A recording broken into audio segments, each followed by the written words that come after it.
The evening air was heavy with salt and suspense as waves slapped against the pilings beneath the Spencer family's seaside estate. The newly renovated beach house, as the tabloids had christened it, gleamed under the camera lights that Will and Electra had set up for their live stream. It was supposed to be a celebration, an effortless display of glamour, success, and reconciliation. They wanted to prove that, after months of public humiliation and heartbreak, they were still standing, still beautiful, still enviably untouchable. The wine glasses shimmered, the music was light, the ocean murmured like applause. To their followers it looked perfect. But perfection, as it so often is in this world, was just a curtain stretched thin over chaos. Outside, in the darkness beyond the manicured terrace, Luna watched. She had been there for hours, her body half hidden behind the dunes, her breath fogging the glass of the sliding doors each time she moved closer. The soft blue glow from Will's livestream ring light carved their silhouettes against the white walls. They looked happy, she thought. They looked like a version of life she might have had if things had gone differently. If she hadn't been framed, if she hadn't gone to prison, if Bill Spencer hadn't used his influence to make sure she disappeared. Her heart pounded in her chest as she clutched the handle of the door, torn between rage and longing. She told herself she only wanted to talk. She only wanted him to look at her, not with pity, not with fear, but with the memory of what had been between them. Inside, Will was laughing, his arm around Electra as they fielded questions from their viewers. "You guys asked for a tour," he said, grinning into the camera. "So here it is, the new Spencer Beach house. Completely redone. Completely ours." Electra giggled, brushing her hair from her shoulder, the perfect co-star to his performative charm. "We even have a room that overlooks the entire ocean," she said, her voice honeyed. "It's where we like to watch the sunrise together." That word, together, landed like a blade inside Luna's chest. She had heard enough. The ache that had driven her here turned into something else, something volatile. She pushed open the door. The noise of the ocean rushed in with her, cold and raw, shattering the illusion of serenity inside. The camera's red light blinked steadily as thousands of live viewers watched the intrusion unfold in real time. Electra was the first to see her. "What the hell?" she gasped, stepping back, her glass slipping from her hand and shattering on the floor. Will froze, color draining from his face. "Luna," he whispered, as if saying her name might make her vanish. But Luna didn't vanish. She stepped further into the room, her eyes wild, her voice trembling with a mix of desperation and fury. "I didn't come here to hurt anyone," she said. "I just needed you to hear me, to look at me." Electra's shock quickly curdled into contempt. "Security," she shouted toward the phone, but no one came. The live chat was exploding, viewers typing in frantic disbelief as the scene unfolded. "Who is that? Is this real? OMG, call the police." Someone screen recorded it. Someone else tagged the tabloids. The internet was already devouring what was happening before the people inside could understand it themselves. Will took a hesitant step forward. "Luna, this isn't the way." His voice was soft, pleading. He was trying to calm her, but his words only made her angrier. "The way," she snapped. "You mean the way you lied? The way you watched me fall apart while your family laughed? You told me once that you believed me, that you knew I didn't do it. But you still let them destroy me." Her voice broke. "You let her replace me." Electra crossed her arms, masking her fear with disdain. "Replace you?" she spat. "You were an obsession, Luna. A mistake. Will finally has his life back, something you never gave him." The words struck like fire. Luna's breathing quickened, her eyes glossed with unshed tears. "A mistake," she repeated, almost laughing. "You think what we had was a mistake? I went to prison because of him, because I wouldn't betray him." She turned back to Will. "Say it. Say you cared about me, even for a moment. Say I wasn't just something to be erased." Will opened his mouth, but no sound came. The silence stretched until it became unbearable. Luna took a trembling step closer. "Say it, Will. Please."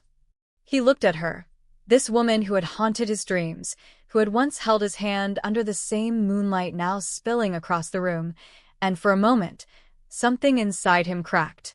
"I did care about you," he admitted, his voice barely audible. "But it's over. You need to let it go." It was the truth, and it was also the final cruelty. Luna's face twisted, her desperation turning into despair, despair bleeding into rage. "Let it go," she whispered. "Do you know what it's like to lose everything? To be locked away because someone wanted you gone? I can't let it go." Electra moved toward her, holding up her phone like a weapon. "This is over," she said sharply. "I'm calling the police." "Don't you dare," Luna hissed, stepping forward. "You don't get to end this like a scene in one of your little videos." Her hand shot out, grabbing Electra's wrist. The phone clattered to the floor, still recording, its camera capturing the chaos from below. The struggle was sudden, violent, a blur of movement and sound. Will lunged forward, trying to pull them apart, but Luna's fear had already metastasized into something darker, a lifetime of humiliation condensed into one reckless moment. The women grappled near the open doors, their reflections shimmering in the glass. Electra shouted something. Will couldn't even make out the words, and then there was a sound. A crash. A scream. A splash. The camera caught it all. For a split second, there was silence, then chaos. Will ran to the railing, looking down at the dark waves. "Luna," he shouted, his voice hoarse with terror. But there was no answer. The ocean, indifferent and endless, swallowed everything. The live stream was still running.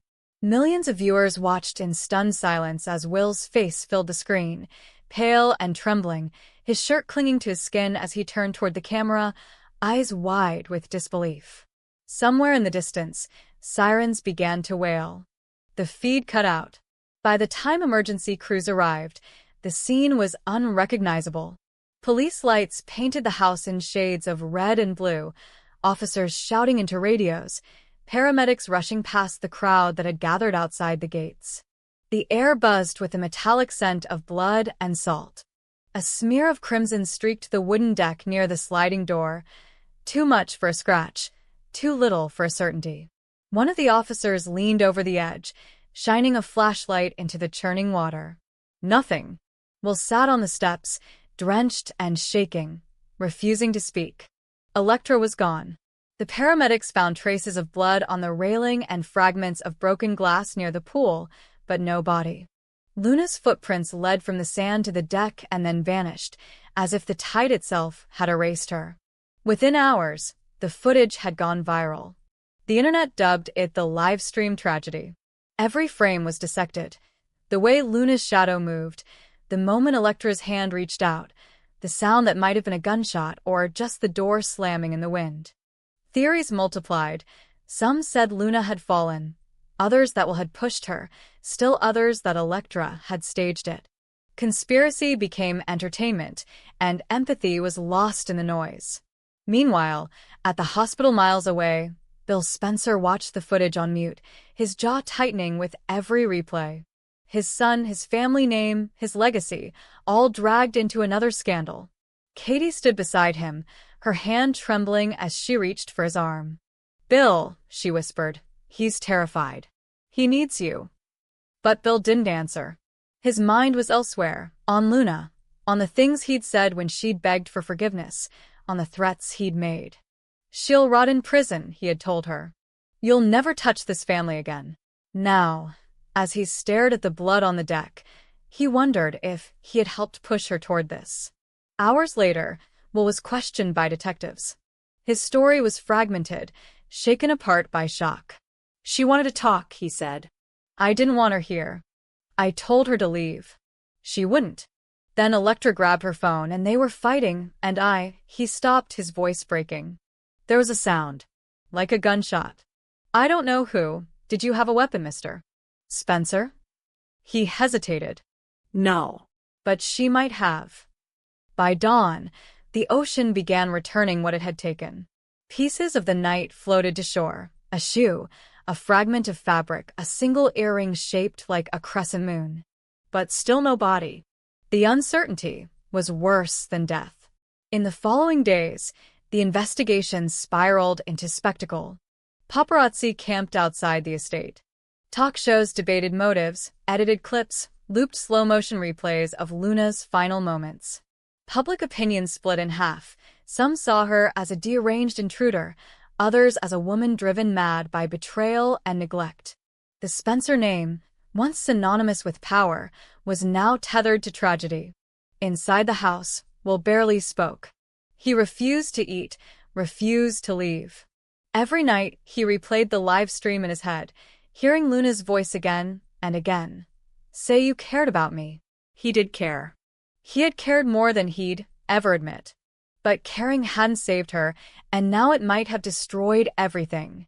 Electra, who had been found later that night wandering the beach in shock, claimed she didn't remember what happened. There was a sound, she told the police. A loud one. I thought it was thunder. Then she was gone. But her memory wavered under questioning. The bruises on her arms told another story. Steffi watched from afar as the chaos unfolded, remembering the hospital hallway months earlier when Luna's life and that unborn child had hung in the balance. Back then, she had prayed the universe would grant her justice. Now, watching Will's collapse and the media's frenzy, she wasn't sure if this was justice or just another curse. Bill arrived at the beach house days later, after the police had finished their sweep. The place was still, the air thick with salt and regret. He walked across the deck, his shoes echoing against the wood, and stopped where the bloodstain remained faintly visible despite the scrubbing. He knelt, touching the spot with his fingertips. For a long time he didn't move. When he finally spoke, his voice was barely more than a whisper. What have we done? No one could answer. Weeks passed, and still there was no resolution. Luna remained missing, presumed dead by some, hiding by others. Electra withdrew from public life, haunted by nightmares of that night. Will faced endless interrogation and speculation. Each headline twisted the story further, until the truth was buried under layers of invention. But late one evening, as the tide crept up the shore, a fisherman miles down the coast found something caught in his net, a bracelet engraved with the letter L. The police were notified, divers sent out. And then, beneath the gray surface of the Pacific, they found what remained. The news broke at dawn. Body found near Spencer Estate confirmed as Luna Nozawa. The world erupted. Social media flooded with reactions, accusations, sympathy, scorn. But inside the Spencer house, there was only silence. Will sat by the window, staring out at the horizon. The guilt was unbearable. The memory of her voice, her pleading eyes, the way she had looked just before everything fell apart, it played in an endless loop. Bill stood behind him, torn between anger and grief. He wanted to blame her, to frame her as the architect of her own demise. But the truth was more complicated. Luna's death had left a stain on all of them, a wound that refused to close. He thought of the night months ago when he had promised she'd never hurt his family again. Now she never would, and the victory felt hollow. Electra never recovered from the shock. She attended Luna's memorial under heavy guard, silent and pale, her hands trembling as she laid a single white flower on the coffin. Cameras flashed, recording her grief for the world to devour. But what they couldn't see was the secret she carried, that the gunshot wasn't thunder, that she'd seen the flash of light, that she still didn't know whose hand had held the weapon. As the service ended, a sudden gust of wind swept across the beach, scattering petals and sand alike. The ocean roared, vast and indifferent, reclaiming the shore. For a moment, everyone stood still. Bill, Will, Electra, Steffi, Ridge, Taylor, Katie.